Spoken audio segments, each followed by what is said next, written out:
Want to talk about Honkai Star Rail? Why I didn't cover the game. I was going to originally cover the game, and I made 3 videos on Star Rail, and I was very excited at the beginning, but it fell off almost instantly for me, which was a little bit of a bummer because I saw my fellow friends, for instance, like Kyr Mobile, playing the game and really enjoying it. And I really wanted to get myself into the mental ability to be able to enjoy Star Rail. I tried very hard. In fact, I played Genshin Impact. Genshin Impact is one of the games that I have spent the most money on in terms of pay to win. Child alone cost me over $3,000, which is an absolute joke when you think about it. I have motorcycles sitting in my driveway that cost me less dollars. Granted, I buy cheap, beat up everything, but I got motorcycles that cost less money than one character in one digital gacha game, okay? And that's just the Genshin Impact one. So all that to say that obviously I'm Darth Microtransaction. I've played gachas. I like gachas. I'm familiar with gachas,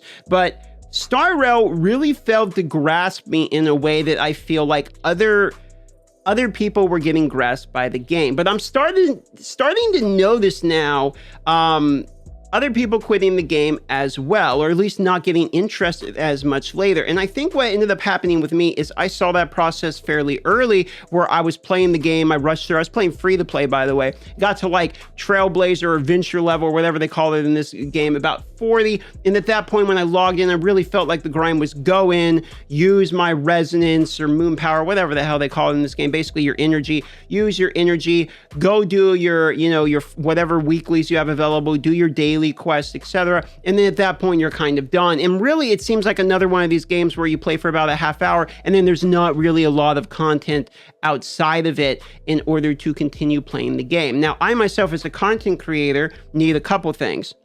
I need a game I can play all day long, so if I choose to stream it, I can do that. And I also need a game that is interesting for me personally, but I also need a game that is available to make content on. And I could probably milk a lot of YouTube videos out of Star Rail, like what this character is and how good they are, and use this tip and all this tricks. And there's nothing wrong with doing that. We need content creators out there making content for the people that want to absorb it. But I myself was not very interested in the game as deeply, and also felt like it didn't really hit the 3 levels of these things. Like, I can't really play this game all day long on stream. It's very difficult to do that. And even if I wanted to, it's not very interesting content. I feel like a lot of it's just kind of auto battle type of stuff. Okay.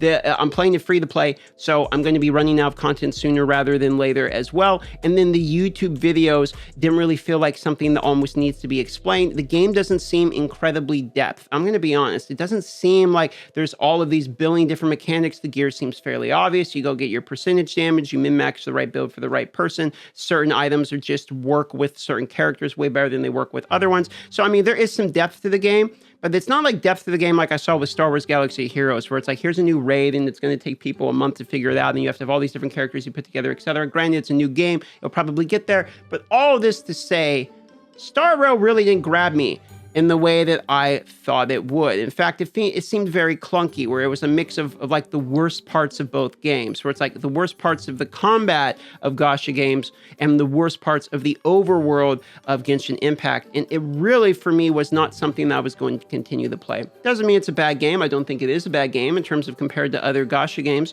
It can be better significantly than some of them. The graphics are quite good. The story seemed quite good if you're a person who enjoys story and anime games, etc. All of that I can recognize and agree with. But for me, myself, Star Rail didn't seem like a game that was going to be something to cover content on. Didn't really seem streamable. It's free to play. I ran out of stuff to do fairly quickly, and it's so similar to Genshin in the way the gear and everything works. I really felt like I was just playing an auto battle version of Genshin without the open world puzzles and enjoyability and stuff that really came from Genshin. It felt like a more heavy, less enjoyable version of the game. So for me, myself today, if you're wondering why I made videos on Star Rail and then quit, that is why it just did not fit the bill in terms of what I was looking for a game to cover on the channel. And if you enjoyed the music in this video, there is actually a link to where you can get royalty and copyright-free music from Soundstripe as well, with 20% off using code DARTH. That will be in the pinned description as well as the comment section. You can find it listed down below there. Love you all. Have a good day.